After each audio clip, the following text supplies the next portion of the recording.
आडाई MIDCत 500 प्रकल्प आणण्यासाठी माझे प्रयत्न सुरू आहेत। 1 लाख रोजगार निर्माण करायचे आहेत असा विश्वास खासदार नारायण राणे यांनी व्यक्त केलाय। आडारीच्या इंडस्ट्रीमध्ये प्रकल्प आणणार, इंडस्ट्री आणणार, रोजगार निर्माण हे बोलू खरं आहे। आडारी आणि दोडा मार्गात जिथे जवळ डॅमची जागा आहे तिथे आणण्याच्या दृष्टीने माझी जिंदाल आणि अदानी दोन्ही ग्रुपची मीटिंग आहे।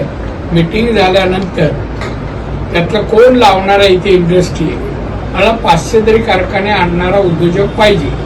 जमीन माझ्याकडे उपलब्ध आहे, ती रोजगारासाठी ठेवली आहे। मला 1 लाख रोजगार निर्माण करायच्या जिल्ह्यात अशी प्रोव्हिजन मी जमिनीची केलेली आहे। माझी बोलणी झाली का मी जाहीर करीन, पण मी आश्वासन दिलं नाही म्हणत नाही। मी प्रयत्न आहेत, रोजगारासाठी प्रयत्न आहेत। आमचे दिवसभरातले सर्व अपडेट्स, ताज्या घडामोडी आणि थेट लाईव्ह पाहण्यासाठी सबस्क्राईब करा, लाईक करा कोकणचं नंबर 1 महा चॅनल कोकण 7 लाईव्हचं YouTube चॅनल।